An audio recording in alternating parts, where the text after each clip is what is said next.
అందమైన చర్మ సౌందర్యం మీ సొంతం. Second aqua radiance deep cleansing gel.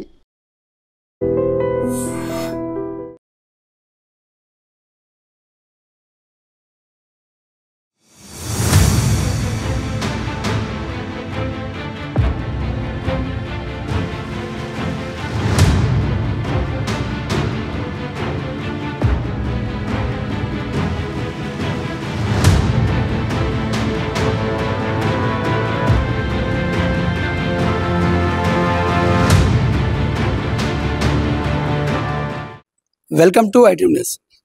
Telugu రాష్ట్రాల్లో ప్రజలకు ఏమైందో ఏమో కానీ ఇటీవల కాలంలో విపరీతంగా విచ్చలవిడిగా వివాహేతర సంబంధాలు పేటరైపోతున్నాయి. అక్రమ సంబంధాల కారణంగా అనేక హత్యలు జరిగినప్పటికీ ప్రజల్లో మార్పు రావట్లేదు. తాజాగా భూపాలపల్లికి చెందిన వ్యక్తి పెద్దపల్లి జిల్లాకు చెందినటువంటి ఓ యువతితో ఫేస్బుక్లో పరిచయమై వారింట్లోనే తిష్టవేయగా స్థానికులు పట్టుకొని రెడీ పట్టుకొని బయట బోరింగ్ కట్టేసిన ఘటన మరొక ముందే ఖమ్మం జిల్లాలో మరో ఘటన సంచలనం రేపింది. అక్కడ భార్య ప్రియుడితో ఉండగా భర్త పట్టుకున్నాడు. ప్రస్తుతం భర్త తను పెళ్లి చేసుకొని మరో మహిళతో సహజీవనం చేస్తుండగా భార్య ఆమెని భర్తను రెడీ హ్యాండెడ్ పట్టుకొని ఇంట్లో బంధించి ధర్నాకు దిగింది. అసలు ఎందుకు, ఏం జరుగుతుంది, ఈ పరిస్థితులు ఎందుకు దాపురిస్తున్నాయి, అక్కడ ఏం జరిగింది ఇప్పుడు తెలుసుకునే ప్రయత్నం చేద్దాం. భార్య ఉండగానే భర్త మరో అమ్మాయిని పెళ్లి చేసుకుని వేరే ఇంట్లో కాపురం పెట్టగా వారిద్దరిని అదే ఇంట్లో నిర్బంధించి న్యాయం చేయాలంటూ భార్య నిరసన చేసిన సంఘటన ఖమ్మం జిల్లా తల్లాడ మండలం మల్సూర్ తండా అనే గ్రామంలో మంగళవారం చోటు చేసుకుంది.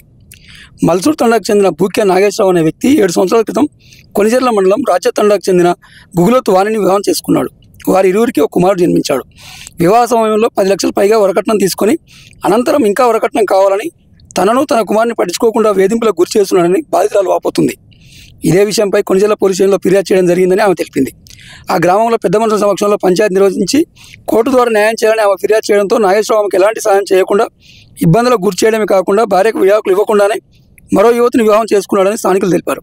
ఈ విషయం తెలుసుకున్న మొదటి భార్య మల్సూర్ తండా గ్రామంలో వారింటి వద్ద ఆమెను తన భర్తను ఒకే గదిలో నిర్వర్తించి భర్త ఇంటి ముందు న్యాయం చేయాలని నిరసన చేపట్టింది. ఈ విషయం తెలుసుకున్న పోలీసులు భర్తను మరో యువతిని భార్యను ముగ్గురిని పోలీస్ స్టేషన్ తరలించి కౌన్సిలింగ్ ఇస్తున్నారు. ఈ కేసు విషయం చట్టం పరిధిలో ఉంది కాబట్టి కోర్టు ద్వారానే తగిన పరిష్కారం జరుగుతుందని చెప్పేసి పోలీసులు చెప్తున్నారు. ఏది ఏమైనప్పటికీ ఈ అక్రమ సంబంధాలు, వివాహేతర సంబంధాలు తెలుగు రాష్ట్రాల్లో మాత్రం విచ్చలవిడిగా పెరిగిపోవడంతో ప్రతి ఒక్కరూ కలవరం చెందుతున్నారు.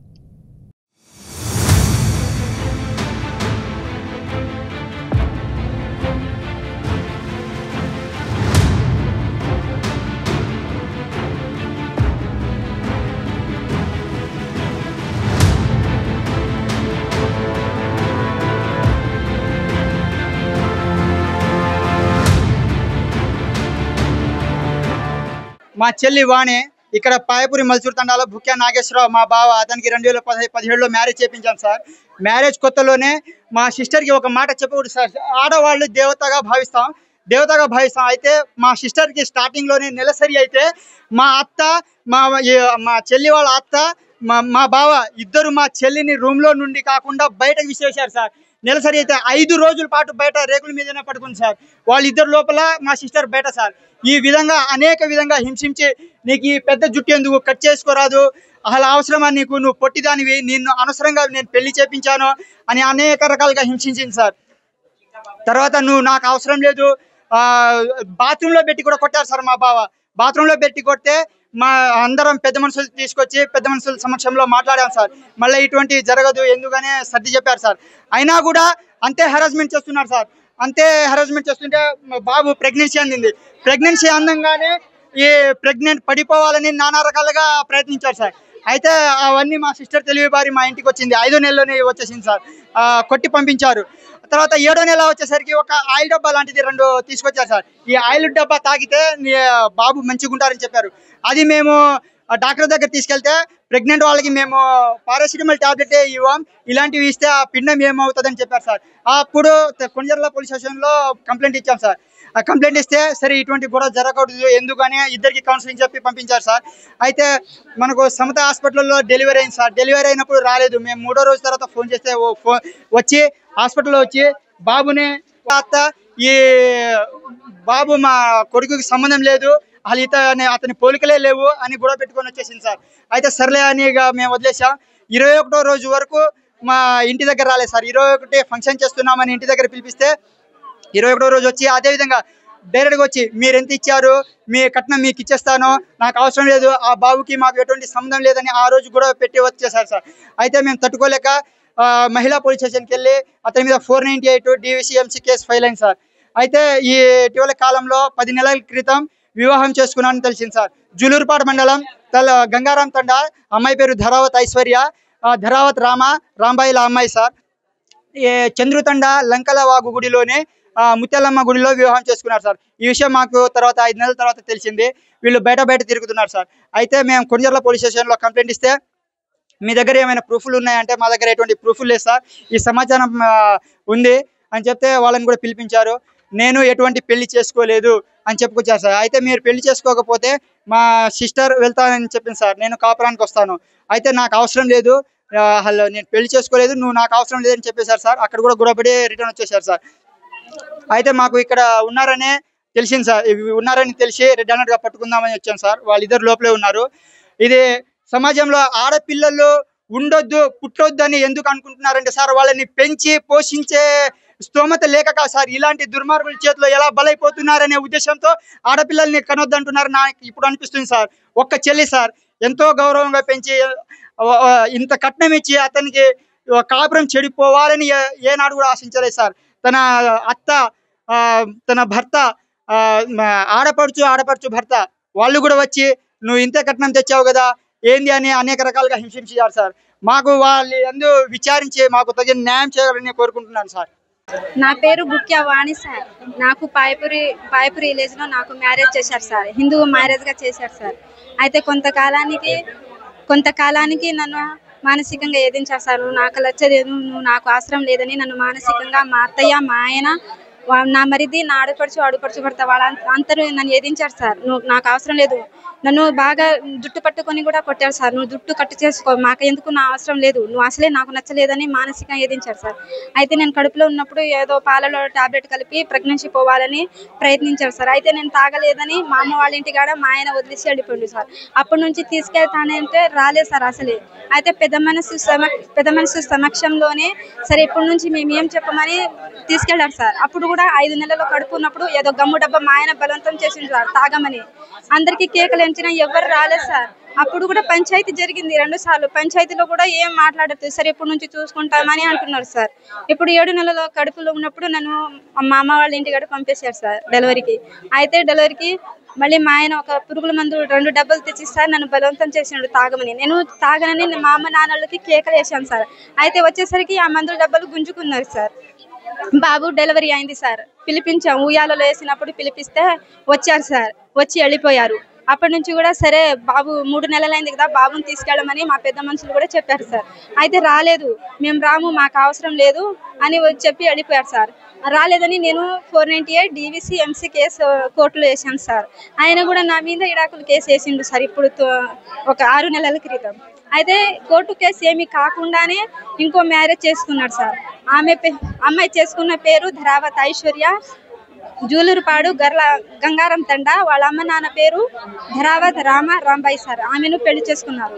అయితే మాకు పెళ్లి చేసుకున్నారని ఇన్ఫర్మేషన్ తెలిసింది సార్. అయితే పుంజర్ల పోలీస్ స్టేషన్లో వెళ్ళినాం సార్. పుంజర్ల పోలీస్ స్టేషన్లో వెళ్తే సరే నేను పెళ్లి చేసుకోలేదు, మీరేం చేసుకుంటారో చేసుకోండి, నాకు అవసరం లేదని వెళ్ళిపోయింది సార్. అయితే పోలీసులు ఉన్నారు, ప్రూఫ్ తేవాలమ్మా, ప్రూఫ్ తెస్తేనే మేము పట్టుకుంటామని చెప్పారు సార్. మా దగ్గర ఏం ప్రూఫ్ లేదు సార్. ఇప్పుడు రెడ్ హ్యాండ్గా పట్టుకున్నాం సార్. 2 లోపల ఉన్నారని తెలిసింది, ఇంటికి వచ్చాక తెలిసింది సార్. వాళ్ళు ఇంట్లోనే ఉన్నారు సార్. అయితే ఏం ఇడాకులు కాకుండానే ఇంకో మ్యారేజ్ చేస్తున్నారు సార్. నాకు ఒక బాబు సార్. ఆ బాబుకు నాకు మీరే న్యాయం జరగాలని నేను కోరుకుంటున్నాను సార్. వాళ్ళని ఏ ఆడపిల్లకి ఇలాంటివి జరగకూడదు సార్. వాళ్ళని విచారించి వాళ్ళని తెలుసుకోండి సార్. వాళ్ళని శిక్షించేలా మీరే చూడండి సార్. నేను ఎక్కడికి వెళ్ళినా నాకు న్యాయం జరగట్లేదు సార్. మీ ద్వారాగైనా నాకు నా కొడుకు న్యాయం జరగాలని నేను కోరుతున్నాను సార్. సార్ గత 8 సంవత్సరాల క్రితం వీళ్ళ పెళ్లి వివాహం జరిగింది సార్. వీళ్ళ వివాహం జరిగిన తర్వాత అమ్మాయిని పెళ్లి చేసుకున్న కాడ నుంచి ఒక 6 నెలలు దాకా బాగా ఇబ్బంది పెట్టారు. అప్పుడు కూడా మా తండ పెద్ద మనుషులు మేము అందరం వచ్చి వీళ్ళకి నచ్చజెప్పి ఇక్కడ ఉంచిపోయినాం. ఆ తర్వాత అమ్మాయికి డెలివరీకి అని అమ్మ పాలం పంపించారు. పంపించిన తర్వాత అప్పటి నుంచి నాకు వద్దని విడాకులు కావాలని అతను కోరుకున్నాడు. సరే మీ అమ్మాయి నాకు మెయింటెనెన్స్ ఖర్చు కావాలని కోర్టులో పెట్టుకొని కోర్టులో కేసు నడుస్తూనే ఉంది. అయినా కూడా ఎవరికి తెలియకుండా దసరా పండుగ రోజు పెళ్లి చేసుకున్నాడు. పెళ్లి చేసుకొని మాకు ఇన్ఫర్మేషన్ తెలిసిన తర్వాత మేము అడిగితే నేను పెళ్లి చేసుకోలేదు అమ్మ, నేను ఇట్నే ఉన్నానంటే మేము అమ్మాయికి మళ్ళీ మీ ఇంటికాడ పంపిస్తాం, మీరు సంసారం మంచిగా చేసుకోండి అని చెప్తే నాకు ఇంకా ఒక 5-6 లక్షల రూపాయలు ఎక్స్ట్రా ఇవ్వమన్నారు. అయినా ఇస్తామన్నా కూడా 15 రోజులు డేట్ పెట్టారు. మళ్ళీ 15 రోజులు పొడిగిచ్చారు సార్. కొంచెంలో పోలీస్ స్టేషన్ దగ్గర పిలిపిస్తే అమ్మపాలెం పెద్ద మనుషులు, ఇక్కడ మల్చూతండ పెద్ద మనుషులు అందరూ కూర్చొని మాట్లాడిన తర్వాత పెద్ద మనిషి మీద చేయి చేసుకున్న తర్వాత మళ్ళీ ఇక్కడ ఉన్న పెద్ద మనుషులు ఏమన్నారంటే మాకు ఇంకా ఒక 15 రోజులు, నెల రోజులు టైం ఇవ్వని అన్నారు. ఆ పెద్ద మనుషులు కూడా అడిగితే ఇక్కడ ఉన్న పెద్ద మనుషులు ఏమన్నారంటే పెళ్లి చేసుకోలేదు, ఆయన ఉత్తగానే ఉన్నాడని చెప్పారు. ఇక్కడ ఉన్న పెద్ద మనుషులే అడ్డం ఉండి 1 ఎకరం పొలం రాపిచ్చి పెళ్లి చేపించారు. అయితే ఈ ప్రూఫ్లు మా దగ్గర లేవు, మేము కేసు పెట్టాలంటే కోర్టులో నడుస్తుంది, మళ్ళీ మేము కేసు పెట్టాలంటే ప్రూఫ్ ఉండాలన్నారు. అయితే ఈ అమ్మాయి ఇప్పుడు రెడ్ హ్యాండ్గా వచ్చి వాళ్ళు ఇద్దరు ఇంట్లో ఉండగా ఇప్పుడు పట్టుకొని వీళ్ళకి ఇక్కడ ఉంచేసి మిమ్మల్ని పిలిపించాం సార్, న్యాయం చేయాలని కోరుకుంటున్నాం. ఏ ఆడబిడ్డ అయినా ఆడబిడ్డే, ఇక్కడ పోలీస్ స్టేషన్లో కానీ ఎక్కడైనా మేము కంప్లైంట్ ఇచ్చినా సరిగా పట్టించుకోవట్లేదు. సిఐ గారిని, ఎస్పీ గారిని, డిఎస్పీ గారిని, కలెక్టర్ గారిని వేడుకుంటున్నాం.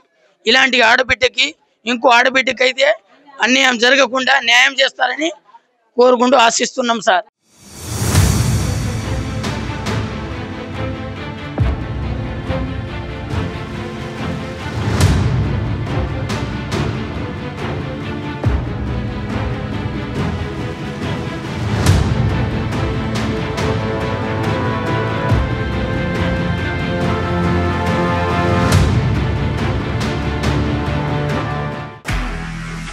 నిజంగా ప్రస్తుతం ఉన్నటువంటి సమాజం దేనికి ప్రయారిటీ ఇస్తుంది?